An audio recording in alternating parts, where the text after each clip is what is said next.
જેવા દ્રશ્યો ભરૂચથી પણ સામે આવ્યા। ભરૂચની બજાર વિસ્તારમાં આવેલી એક દુકાન સળગી હતી। દુકાનમાં આગ લાગતા દોડધામ મચી ગઈ હતી। શોર્ટ સર્કિટના કારણે આગ લાગતા આગે રૌદ્ર સ્વરૂપ ધારણ કર્યું હતું। ફાયર ફાઈટર ઘટના સ્થળે પહોંચી આગ પર કાબુ મેળવ્યો હતો। આગ લાગવાથી દુકાનનો સામાન બળીને ખાખ થયો હતો। સુરતના ભેસ્તાનમાં લુખ્ખાઓને મારામારી ભારે પડી, પોલીસે પકડ્યા। સુરતના ભેસ્તાન વિસ્તારમાં કેટલાક અસામાજિક તત્વોએ મિત્રને લાકડાના ફટકા વડે માર માર્યો હતો। આખા વિસ્તારમાં આતંક મચાવ્યો હતો। રોડ પર પૈસાની લેતી દેતી બાબતે ઝઘડો થયો હતો। બોલાચાલી શરૂ થયેલી વાત ઉગ્ર બની જતા ચાર શખ્સોએ એક વ્યક્તિને ઢોર માર માર્યો। લાકડીઓથી હુમલો કરી મિત્રને અધમુઓ કરી નાખ્યો। વિડીયો વાયરલ થતા પોલીસ એક્શનમાં આવી હતી। ગણતરીની મિનિટોમાં જ પોલીસે આરોપીને પકડી લીધા હતા। પોલીસે 2 આરોપીની ધરપકડ કરી છે। ભાવનગરમાં દશનામ ગોસ્વામી સમાજની છાત્રાલયના પ્રમુખ ઉપર હુમલો।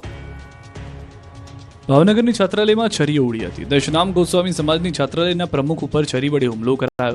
છાત્રાલયમાં સમાજના લોકો બેઠા હતા। એ સમયે યુવકે આવીને અપશબ્દ બોલીને છરી વડે હુમલો કરી દીધો। યુવકને સમાજના ગ્રુપમાં પ્રમુખ વિરુદ્ધ અવારનવાર ટિપ્પણી કરતા છાત્રાલય બોલાવવામાં આવ્યો હતો। યુવકને રૂબરૂ બોલાવવામાં આવતા યુવક ઉશ્કેરાયો હતો અને હુમલો કર્યો હતો। ઘટનામાં પ્રમુખ જગદીશ ગિરી ગોસ્વામીને હાથના ભાગે ઈજા પહોંચતા હોસ્પિટલ ખસેડવામાં આવ્યા હતા। જ્યારે પોલીસ ફરિયાદ બાદ હુમલો કરનાર વ્યક્તિ ફરાર થયો છે। જાહેરમાં હુમલો કરવામાં આવતા નાસભાગ મચી ગઈ હતી। સ્ટન્ટબાજોને પકડવા દ્વારકામાં સર્જાયા ફિલ્મી દ્રશ્યો। આગળ સ્ટન્ટબાજો અને પાછળ પોલીસ। રફતારના રાક્ષસો અને પોલીસ વચ્ચે ફિલ્મી દ્રશ્યો જેવો ખેલ થયો દ્વારકામાં। હાઈવે પર સ્ટન્ટબાજોએ આતંક મચાવ્યો, જેને લઈને અનેક ફરિયાદો મળતા પોલીસે સીન સપાટા મારતા લોકોને પકડવા માટે પાછળ પડી હતી। આ વાતની નબીરાઓને જાણ ન હતી ત્યારે પોલીસે ફિલ્મી ડબે પીછો કરતા નબીરા હાઈવે પર સ્ટન્ટ કરતા નજરે પડ્યા। બાઇક પર જોખમી સ્ટન્ટ કરતા હતા। જ્યારે પોલીસ પાછળ આવતી હોવાની જાણ થતાં પોલીસથી બચવા માટે ટપોરીઓએ બાઇક ભગાવી હતી, જેથી થોડી વાર માટે સ્ટન્ટબાજો અને પોલીસ વચ્ચે જાણે રેસ લાગી હોય તેવા દ્રશ્યો સર્જાયા। જો કે અંતે આ રેસ પોલીસે જીતી અને 12 નબીરાઓને ઝડપી લીધા હતા અને કાયદાનું ભાન કરાવ્યું। ગુંડાઓ સુધરી જજો, નહીં તો ઘર વિહોણા થઈ જશો, તંત્રએ શરૂ કરી બુલડોઝર વાળી। રાજ્યમાં ફરી એકવાર દાદાની સરકારે મિશન સફાયો શરૂ કર્યું છે, જે અંતર્ગત ભાવનગરના ગઢેજી શુદ્ધિકરણ પ્રોજેક્ટમાં અડચણરૂપ દબાણો હટાવવામાં આવી રહ્યા છે। 811 ગેરકાયદેસર બાંધકામો સામે કાર્યવાહી કરી 2 દિવસમાં 400 બાંધકામો પર બુલડોઝર ફરી વળ્યું। ડિમોલિશન પહેલા તમામને નોટિસ આપવામાં આવી હતી, પરંતુ 31 મિલકત ધારકોએ વાંધા રજૂ કર્યા છે, જેથી હાલમાં 780 બાંધકામો તોડી પાડવામાં આવશે। દરિયાઈ ક્રીકથી જવાહરનગર ફાટક સુધી 1600 મીટર વિસ્તાર ખુલ્લો કરવામાં આવી રહ્યો છે।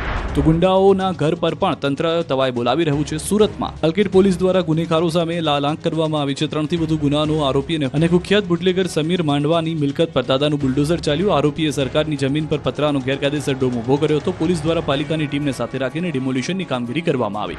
તો સુરતમાં અઠવા લાઇન્સ વિસ્તારમાં પણ ગુંડા તત્વોના ગેરકાયદે બાંધકામ પર બુલડોઝર ફરી વળ્યું છે। 2 જેટલા ગુસ્સી ટોક અને 7 જેટલા ગંભીર ગુનામાં સંડોવાયેલા આરોપી સજ્જુ કોઠારીનું ગેરકાયદે બાંધકામ તોડી પડાયું। અઠવા લાઇન્સ વિસ્તારની નાનપુરા જમરૂક ગલીમાં સોસાયટીનો આખો રસ્તો કબજે કરી બાંધકામ કરાયું હતું। ગેરકાયદે બાંધકામની સાથે ગેરકાયદે વીજ કનેક્શન પણ મળી આવ્યા। પોલીસે આરોપીને આવકના સ્ત્રોતની પણ તપાસ શરૂ કરી દીધી છે। આ તરફ અમદાવાદમાં પણ ચાલ્યું બુલડોઝર। વસ્ત્રાલમાં હોળીના દિવસે ખેલાયેલી હથિયારોની હોળી બાદ પોલીસ અસામાજિક તત્વો વિરુદ્ધ એક્શનમાં આવી ગઈ છે। ત્યારે મેઘાણીનગરમાં 2 બુટલેગરના દબાણને દૂર કરાયા। ચવનપુરા ચકલાથી ઓમનગર તરફ જતા રસ્તા પર પતરાવાળી ચાલીમાં રસ્તા પર પતરાના શેડથી બાંધકામ કરવામાં આવ્યું હતું। આગામી દિવસમાં ચવનપુરા ચકલાથી ઓમનગર તરફ જતા રસ્તા પર પતરાવાળી ચાલીમાં રસ્તા પરનું દબાણ દૂર કરાશે। તો સફલ 5ની તરફ જતા રસ્તા પર ગાર્ડનની સામેનું દબાણ દૂર કરાશે। નવસારીમાં ગેરકાયદે દબાણો પર ચાલ્યું દાદાનું બુલડોઝર। રાજ્યમાં અસામાજિક તત્વોના આતંકને લઈને પોલીસ એક્શન મોડમાં આવી છે। અમદાવાદમાં રાત્રે ઉત્પાત મચાવનારા અસામાજિક તત્વોના ઘરો પર તંત્રે બુલડોઝર ફરી વળ્યું છે।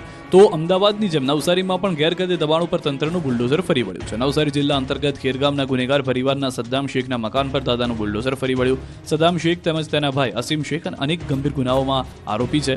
ખંડણી, મારામારી, વિદેશી દારૂની હેરાફેરી, વ્યાજખોરી જેવા અનેક ગુનાઓ તેમની સાથે પોલીસ ચોપડે નોંધાયેલા છે। અનેક ગંભીર ગુનાઓને ધ્યાને લઈને જિલ્લા પોલીસ દ્વારા સદ્દામ શેખ તેમજ તેના પરિવાર સામે ગુસ્સી ટોક હેઠળ કાર્યવાહી કરવામાં આવી હતી।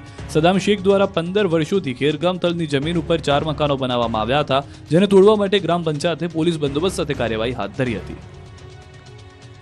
વીમા કંપની પાસેથી રૂપિયા પડાવવા ઠગબાજોએ ખોલી વધુ એક બોગસ હોસ્પિટલ। અમદાવાદ શહેરમાં ખ્યાતિ હોસ્પિટલ કાંડ હજુ ભૂલાયો નથી। ત્યાં મેડિક્લેમ પાસ કરાવવા માટે વધુ એક બોગસ હોસ્પિટલ ખુલ્લી હોવાનો પર્દાફાશ થયો છે। અમદાવાદ શહેરના નાના ચેલુડામાં વીમા કંપનીને લૂંટવા માટે ઠગબાજોએ 3 સ્ટાર નામની બોગસ હોસ્પિટલ ખોલી હતી। મેડિકલ માફિયાઓએ બોગસ સહી સિક્કા સાથેના બોગસ ડોક્ટર ઉભા કરી એએમસીના બોગસ સહી સિક્કાવાળું સર્ટિફિકેટ બનાવીને ગઠિયાએ દર્દી પાસેથી રૂપિયા પડાવ્યા હતા। વીમા કંપની પાસેથી 4 મેડિક્લેમ પાસ કરાવીને રૂપિયા 2 લાખ લઈ લીધા હતા અને આ અંગે વીમા કંપનીની શંકા જતા વીમા કંપનીના ઇન્વેસ્ટિગેશન ઓફિસરે હોસ્પિટલની મુલાકાત લેતા ભાંડો ફૂટ્યો હતો। ઉપરાંત ડોક્ટરના રજિસ્ટ્રેશન નંબરનો પણ ખોટો ઉપયોગ કર્યો હતો. આ અંગે વીમા કંપનીએ ગઠિયા સામે નરોડા પોલીસ સ્ટેશનમાં ફરિયાદ નોંધાવી છે. પોલીસે એક આરોપીની ધરપકડ કરી છે. ભાડે દુકાનો રાખીને હોસ્પિટલ ચલાવતા હતા, ખોટા ડોક્યુમેન્ટ બનાવી ખોટી હોસ્પિટલ ઊભી કરીને બોગસ સર્ટિફિકેટો બનાવ્યા હતા. તેમજ એએમસીનું સહી સિક્કાવાળું ખોટું ફોર્મ સી બનાવ્યું હતું. તેમજ ડોક્ટર પણ બોગસ હતો. દર્દીને ક્લેમ મંજૂર કરી રૂપિયા આપવાની લાલચ આપતા હતા. અલગ અલગ ડોક્ટરના નંબરનો ઉપયોગ કરી મેડિક્લેમ પાસ કરાવતા હતા. નકલી સિક્કાઓ મારી સમગ્ર કૌભાંડ ચલાવવામાં આવતું હતું. આ નકલી હોસ્પિટલમાં આઈસીયુ ટ્રોમા સેન્ટર પણ કાર્યરત હોવાનું ખુલ્યું છે. ધર્મેન્દ્ર ઉર્ફે સંજય પટેલ નામનો શખ્સ બોગસ ડોક્ટર બનીને 3 સ્ટાર હોસ્પિટલ નામથી નકલી હોસ્પિટલ ચલાવતો હતો. બરડા ડુંગરમાં દારૂની ભઠ્ઠીઓ પર પોલીસની દબાઈ 5000 લીટર આથો જપ્ત, 2 આરોપીઓ ફરાર. દેવભૂમિ દ્વારકા જિલ્લાના ભાણવડ પંથકના બરડા ડુંગર વિસ્તારમાં ધમધમતી દેશી દારૂની હાટડીઓ પર પોલીસે તવાઈ બોલાવી છે. ભાણવડ પોલીસે દેશી દારૂની ભઠ્ઠીઓ પર દરોડા પાડ્યા. ભાણવડ પોલીસે ચોક્કસ બાતમીના આધારે 3 અલગ અલગ સ્થળોએ દરોડા પાડ્યા. બ્રાહ્મણી નેસ વિસ્તારમાં રહેતા જયેશ કારા રબારીના ઠેકાણેથી 3000 લીટર આથો મળી આવ્યો હતો. આ જ વિસ્તારમાં વજુ ગલ્લા રબારી પાસેથી 2000 લીટર આથો મળ્યો હતો. પોલીસે કુલ ₹1.25 લાખની કિંમતનો 5000 લીટર આથો જપ્ત કર્યો હતો. દરોડા દરમિયાન બંને આરોપીઓ ફરાર થઈ ગયા હતા. પોલીસે દરોડા પાડતા નાસભાગ મચી ગઈ હતી. આ વિસ્તારમાં દેશી દારૂની નદીઓ વહી હતી.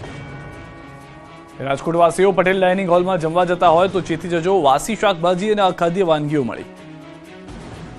ખાવા પીવાના શોખીન રાજકોટવાસીઓ ચંદ્રેશનગર મેઇન રોડ પર આવેલા પટેલ ડાઇનિંગ હોલમાં જમવા જતા હોય તો ચેતી જજો. રાજકોટ મહાનગરપાલિકાની ટીમે હોટલ પર દરોડા પાડ્યા હતા. ચંદ્રેશનગર મેઇન રોડ પર માયાણી ચોક પાસે બેકબોન શોપિંગ સેન્ટર પાસે આવેલા પટેલ ડાઇનિંગ હોલ પેઢીની તપાસ કરતા સ્થળ પર સંગ્રહ કરેલ